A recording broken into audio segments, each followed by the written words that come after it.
오늘 히브리서 4장 14절부터 5장 10절의 본문으로 영원한 대제사장 예수 그리스도, 영원한 대제사장 예수 그리스도라는 제목으로 하나님의 은혜의 말씀을 나누도록 하겠습니다. 오늘부터 이제 일반 서신에 대한 성경 본문을 가지고 속장 예배를 진행하도록 하겠습니다. 오늘은 첫 번째로 이제 히브리서에 나오는 예수님에 대한 말씀을 우리가 살펴보려고 합니다. 구약에 보면 대제사장이라고 하는 직함이 나옵니다. 대제사장은 7월 10일 대속죄일에 1년에 한 번 모든 백성들의 죄를 속하기 위하여 지성소로 들어갔던 아주 중요한 역할을 했던 제사를 담당했던 사람입니다. 그런데 우리는 지금 이 대제사장의 의미가 없습니다. 왜냐하면 예수 그리스도께서, 원래는 대제사장이 제물을 가지고 들어가서 예배를 드렸어야 했는데 지금은 예수님이 십자가에 달려 돌아가심으로 말미암아 휘장이 갈라지고 저와 여러분들 중에 누구든지 믿는 자들은 어떠한 조건 없이 주님 앞에 나와 예배할 수 있는 은혜가 우리 가운데 부어졌습니다. 그래서 예수님을 우리는 영원한 대제사장이라고 부르는 것이죠. 오늘 우리가 예수님이 대제사장으로서 어떤 일을 하셨는지를 우리가 좀 살펴보려고 하는데요.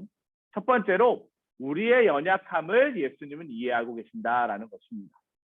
오늘 본문 히브리서 4장 15절의 상반절에 보면 우리에게 있는 대제사장은 우리의 연약함을 동정하지 못하시리가 아니요, 즉 우리의 연약함을 다 알고 계신다라는 것을 이야기하고 있습니다.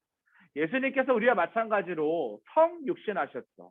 하나님이시지만 사람이 되어 주셨습니다. 잘 아시는 것처럼 말구유로 오셨습니다. 그래서 이 땅 가운데 인간의 몸을 가지고 계셨습니다.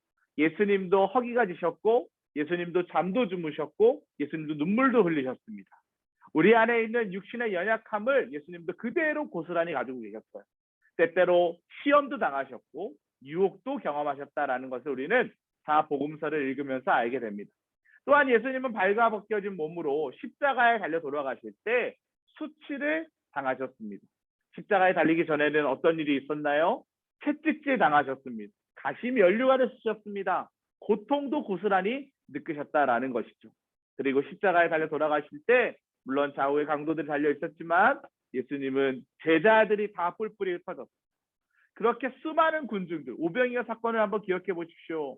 장정만 5,000명 아닙니까? 수많은 군중들이 예수님을 보기 위해서, 예수님의 말씀을 듣기 위해서 구름대처럼 벌떼처럼 쫓아다녔는데 십자가에 달려 돌아가실 때는 아무도 없었다라는 것, 외로움을 고스란히 느끼셨습니다. 이렇게 예수님 스스로가 연약함을 몸소 감당하셨기 때문에 수치, 고통, 외로움, 그것들을 경험하고 있는 저와 우리 성도님들의 삶의 자리를 그 누구보다도 예수님은 잘 알고 계신다라는 것입니다. 비록 온갖 고초를 겪으셨지만 예수님은 우리와 근데 다른 것이 한 가지 있어요.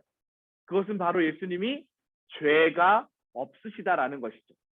저는 죄인입니다. 저는 여전히 죄인이에요. 그래서 율법이 저를 봤을 때 너는 죄인이야 라고 정죄받을 수밖에 없습니다. 죄의 삭은 무엇입니까? 사망입니다. 그래서 저는 지옥에 갈 수밖에 없는 인생이에요. 그래서 제가 누굴 믿어요? 예수님을 믿습니다. 예수님은 죄가 없으세요. 흠이 없으세요. 그래서 예수 그리스도가 나를 덮습니다. 십자가의 보혈의 피가 나를 덮습니다. 그러면 나는 더 이상 보이지 않고 예수님이 보이게 되는 것이죠. 그러므로 우리는 예수님을 통해 누구에게 더 가까이 갈 수 있다는 거예요? 하나님께로 더 가까이 나아갈 수 있는 은혜를 입은 자라는 것이죠. 이것이 은혜입니다. 내가 무엇을 해서 은혜를 구원받는 것이 아니라 예수 그리스도께서 나를 위하여 값없이, 어떠한 값을 지불하지 않았어요. 값없이 우리를 살리시기 위해서 이 땅 가운데 오셨다라는 것입니다.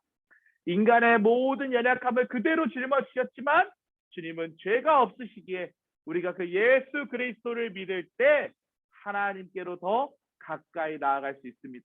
그래서 믿음의 주요 온전케 하시는 누구를 바라보자? 예수를 바라보자. 날마다 예수 그리스도를 바라보는 우리 모든 성도님들 되시기를 축복합니다. 다음으로 두 번째로 대제사장 되신 예수님은 어떤 일을 하셨느냐? 순종의 모범을 보이셨습니다. 오늘 본문 8절에 보니까 그다 아들이면서도 받으신 고난으로 순종함을 배워서 라고 기록되어 있습니다. 인류의 죄를 대신 지는 고난의 무게, 여러분, 십자가 사건을 생각해 보십시오. 얼마나 힘들었을까. 그래서 심지어 예수님은 마태복음 26장에 보면 겟세마네 기도에서 이렇게 기도하십니다. 만일 할 만하시거든 제발 이 잔을 내게서 지나가게 해주십시오. 그 고통 주님이 이미 다 알고 계셨어요. 비난과 조롱과 채찍질과 창찔림과 머리에 가시 멸류관씀과 대못 박힘의 그 모든 고통을 예수님이 이미 알고 계셨어요. 그래서 제발 지나가게 해주십시오라고 기도합니다. 그런데 연하여서 뭐라고 기도해요?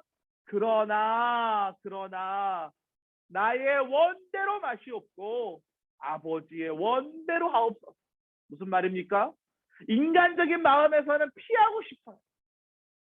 안 했으면 좋겠어요.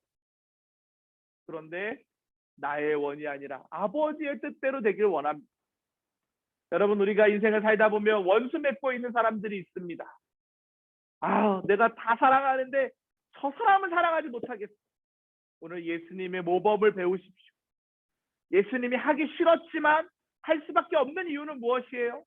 십자가 사건이 아니면 저와 여러분은 구원받을 수 없습니다.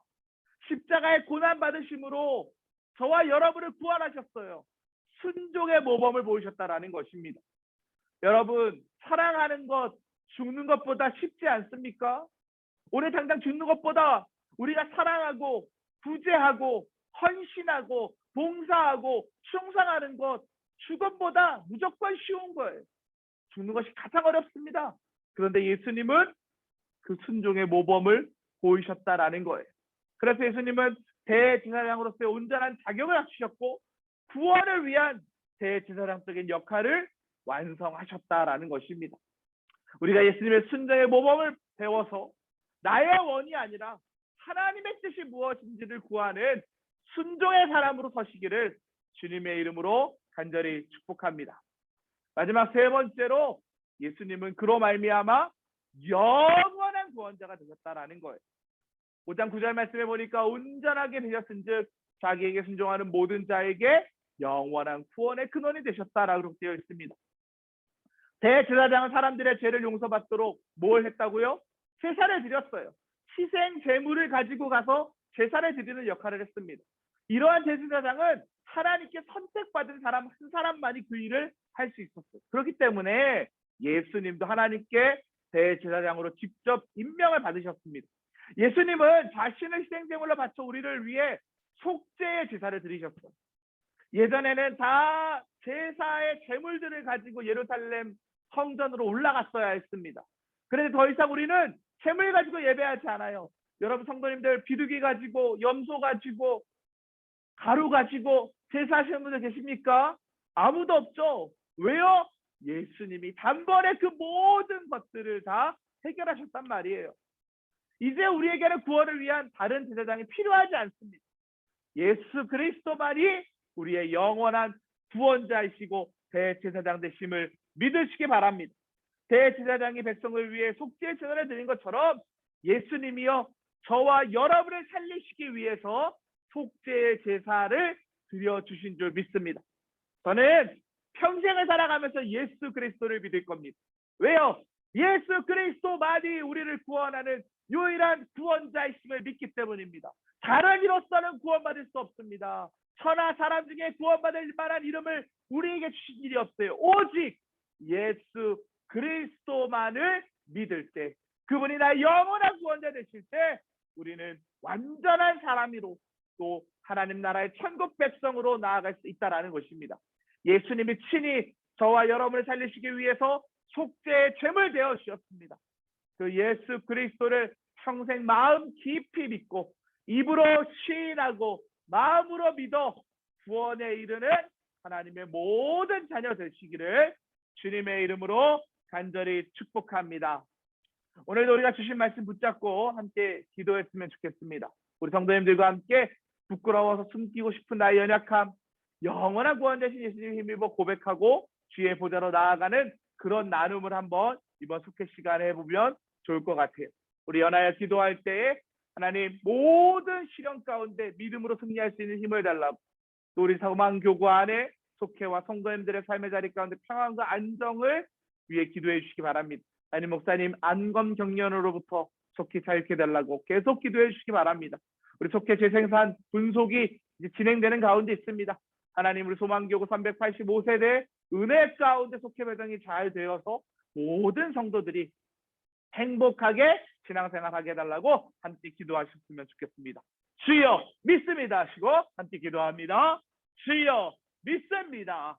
하나님 아버지 감사합니다. 주의 은혜로 오늘도 우리가 이렇게 함께 속장 예배를 통하여서 영원한 대제사장 되시는 예수 그리스도를 바라볼 수 있도록 인도하여 주시는 애 감사드립니다. 예수님의 속죄의 피로 말미암아 구원받은 하나님의 자녀이오니 온전히 주님을 바라보는 믿음 안에서 우리가 승리할 수 있도록 도우시고 인도하여 주시옵소서. 우리 소망교구의 모든 성도들의 삶의 자리 가운데 하나님의 영광 하나님의 의가 나라는 길 간절히 원하오니 아버지 하나님 역사하시고 인도하여 주시옵소서. 담임 목사님 안검 경련 속죄하게 하여 주시사 주의 사역 감당하시는 일에 불편함 없도록 눈동자같이 모아시는 은혜로 채우시고 인도하여 주시옵소서. 속회 재생산과 분석을 위하여서 우리가 수고하는 가운데 있습니다. 세워지는 모든 속사람들마다 하나님께서 기름 부어 세우시는 믿음의 사람들로 세우시고 주의 영광을 위하여 쓰임받는 인생들 될 수 있도록 축복하여 주시옵소서. 하나님 역사하여 줄 줄 믿사오며 예수 그리스도의 이름으로 기도합니다. 아멘. 이러한 은혜가 우리 모든 성도들의 삶의 자리 가운데 함께 하시기를 주님의 이름으로 간절히 축복합니다.